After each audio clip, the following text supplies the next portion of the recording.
I can feel like 80 rats in my Marys. Me and Drizzy back to back, it's getting scary. If you fucking with my eyes, just don't come near me.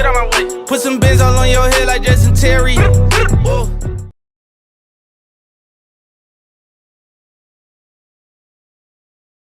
Let's get it.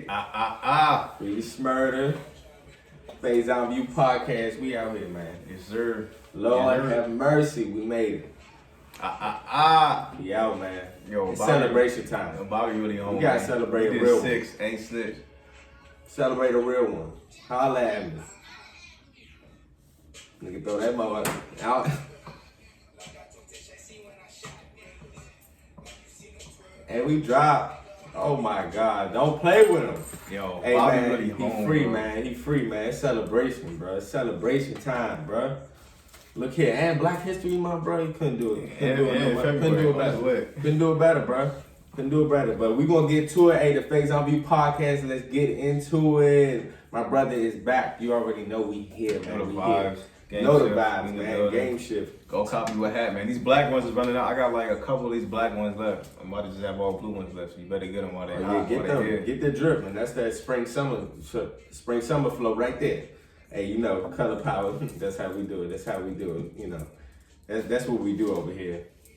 Man, I'm excited for this episode, and it's just, man, Shmurda really out, bro. We were just talking about this, and it's been 6 years, bro. I can't believe it. We were just saying 2014, bro. Like 2014 was 6 years ago, bro. Spooky. We're gonna get into it, though. We're gonna get into it, bro. The Black Messiah, bro. The Black Messiah, bro. I couldn't wait till you got back so we can have this discussion.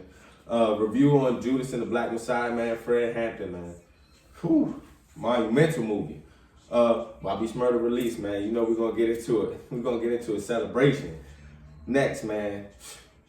Unfortunately, man, we had some events happen in Texas where, you know, they were just not used to that weather. We're gonna talk about Mr. Cruz and what he did. Hey, man, next. Is love earned or is it given? Oh, that's gonna be a tough one. Would you rather be, man, I'm gonna just leave that. I'm gonna leave that because it's a loaded question. I'm gonna leave that. So let's get into it, brother. Judas and the Black Messiah. What was your review on Judas and the Black Messiah, bro? Oh, that was amazing. You want me to give my whole spiel first, or you want me to go first? We can just talk about it. Bro. Honestly, I had a whole lot. Oh yeah. But honestly, just to get into it, bro. Just the fact that I feel like people need to watch this. People need to watch and understand what he did, because I was just explaining to everybody, that my peers, my friends, my family, bro. Like, this movie is just different. It's monumental. If you haven't watched it, you have to watch it. You gotta go see it. Because I learned so much about just us as a people, and then it just, everything we do, bro, you can tell just like it's formatted that way, and in the sense that we're programmed in a certain way. And you have people that stood aside of that and stayed in that same mindset. You had people like Fred Hampton that moved and pushed the people, bro. And it wasn't just for us, bro. It was for liberation of the people. Of the people against one cause. And you see what we're going through today, it's no different. History only repeats itself, bro. It's only gonna repeat it. That's our history. And Fred Hampton was about to break the mold. He was. Like, becoming a chairman, he was 21. Yeah, he was 21 years old. He was 21. Really young. He passed away and was murdered. Let me get that correct. Was murdered at the age of 22. Assassinated. Just like all of our black leaders. But he doesn't get talked about or his just due credit, if I to say. Because this is me. I'm 25. About to be 26 years old.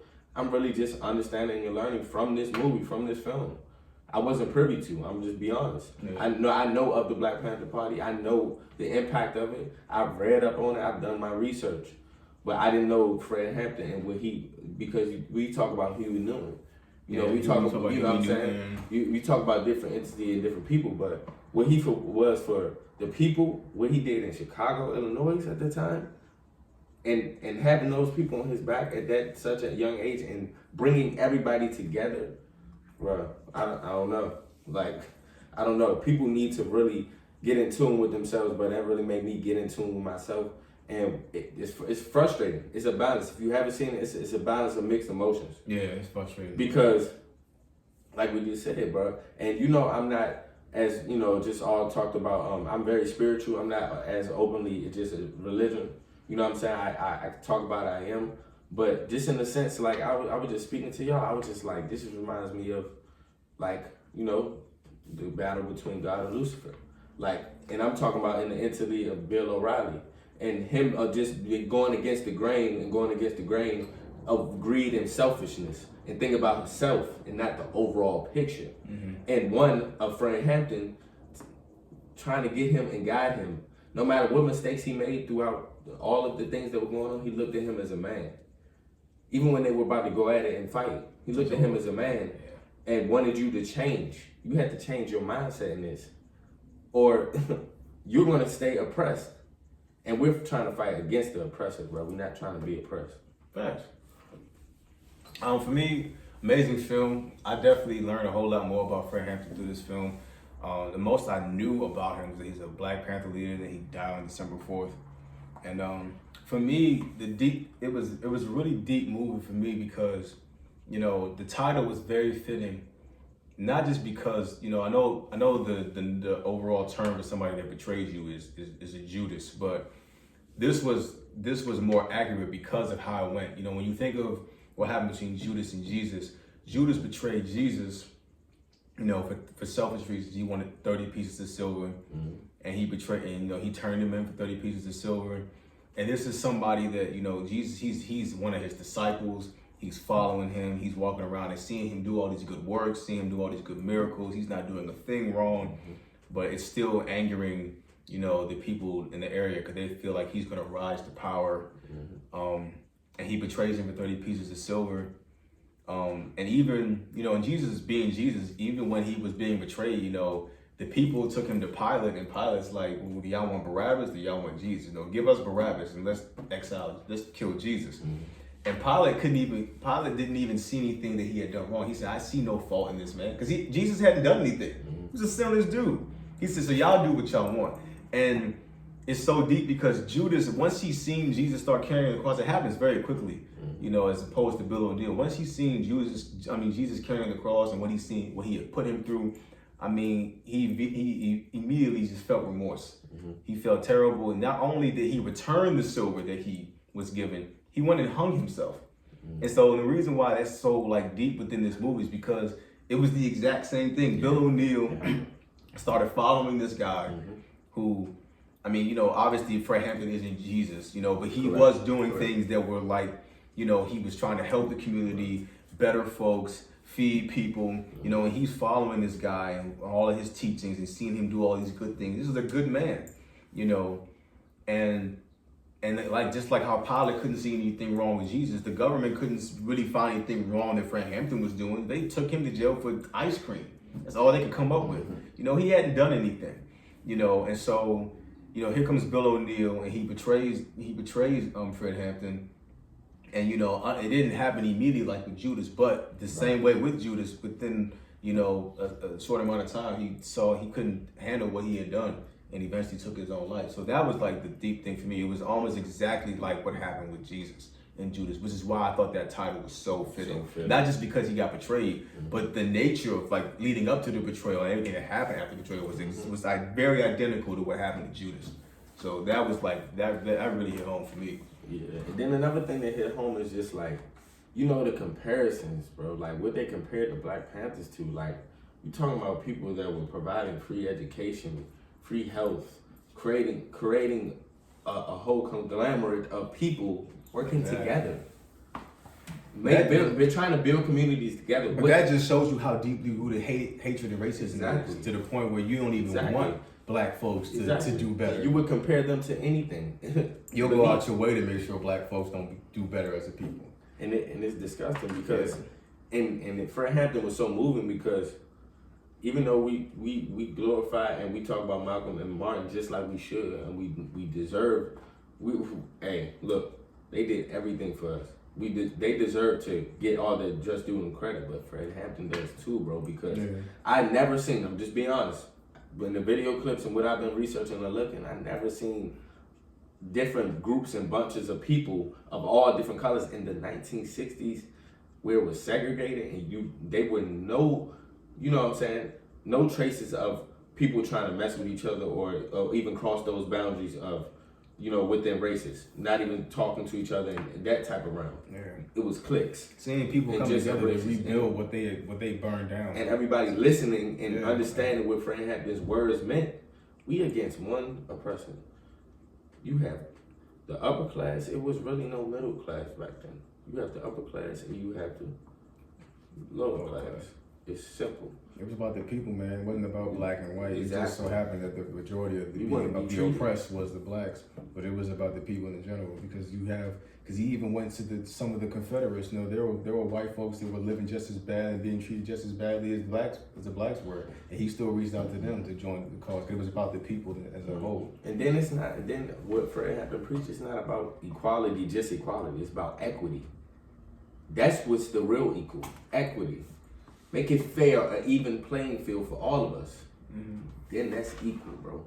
Not just, we equal because I'm not gonna hate on you because you're skin color. No, I need equity too. I need the same opportunity opportunity you have, and let's see how the playing field really boils. I just need the same opportunity. That's all. You feel me?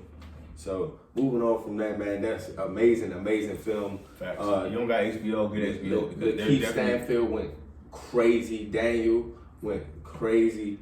Yeah, you ever noticed Daniel Kaluuya plays in like movies where he always gets portrayed? Yep, and it's crazy too. Like, yo, what's up with him? Why he always gets portrayed? He just came out. He didn't get his just credit for Get Out. They didn't even want him to be at the awards or something crazy. I didn't know about that. Yeah, Get Out was fire. He just came out with that's what we're still fighting with today, and it's crazy. Yo, seeing Get Out and then having to go back to a predominantly white school, like a whole different feeling. After seeing that, it's like, I don't know if I want to be on this campus anymore. Lord, that was that movie. That's outstanding. That was. Man, next, man, I'm just stay brief on this because even though we do indulge into just current events and everything and different topics, we're not indulging so much in politics, but we will talk about certain events and current events. So such as this, because it was a major event. Texas, one of our states, were heavily affected with the snowstorm. They never experienced anything like that, and happening for days at a time. They got their own electrical grid for whatever reason, and that's what he messed up. And it was just disgusting because come to find out, they could help fund the electricity. They could have helped out, but instead, you just seen the back end of how things are ran, and it's disgusting. And to see one of your senators just going to Canada, he went to Cancun. Cancun, yes, he went to Cancun. Cancun, and celebrating and doing whatever. You know what I'm saying? While your people are struggling and people are dying, people are freezing in their homes. Yeah, man. This is different. These are different type of times. And that's why we say like history only repeats itself, because it's just like when we need to help the people, it doesn't always go out that way. More likely than none. Like it's always a problem or issue. And it's crazy because we just bring up Fred Hampton, but just imagine that. Imagine senators or presidents that have that type of thinking. Yeah. That type of thinking. He didn't want anything in return, bro. That's the crazy. He's not talking about tax. He's not talking about anything in return. No, I want to make the community better so we can build, so we can grow off each other. But this is not better. Come on now. Man, Ted Cruz is trash for what he did, man. I hate to say it, but it's like that's for you to leave the state that the people voted you in, and you left them high and dry to go to Cancun with your family so they can be comfortable. But you got folks in the state dying and freezing to death, and that's just cruddy, man. And it's just I'm almost at a loss for words. To see that, it was just crazy. I'm like, yo, are you serious? You really in the airport, chilling, just about to leave, everything is cool. You don't even care about the fact you're being seen by people. Then at that, I'm not trying to make matters worse, but then at a public airport at that, you're not. Yeah, you really don't care. It's like, yo, that's crazy. Type stuff, you know what I'm saying? We don't play that, and that's just that's crazy. But shout out to all the people in Texas, man. Yeah. Shout out to y'all. We was praying for y'all, and good to come find out. I have some people I know in Texas, so good to come. Everything is good, back to normal with the weather, but I hope everything is going back together because I heard it was on Twitter. It was going viral. a woman had what $18K in like electric bills or something. Like it was like $930 a day because the electricity was high because nobody really could get electricity and their house was lit. I'm like, what is going on? Texas, I mean, I think after this event, Texas might decide to get on the same grid as the rest of the United States. That way, stuff like that doesn't happen. Yeah, and shout out to everybody that was involved, Trader Truth, Beyonce, yep. Bun B, and everybody that was able to do something. Contributed to something. Yeah, so shout out to everybody that was Absolutely, involved with that. bro. For real. So moving on from that, man. Is love earned or is it given? I think it depends on the relationship. I say both. Yeah, I say both. I think it depends on the relationship because it's say both. It's like when you like and just in general, not even just relationship, just in general.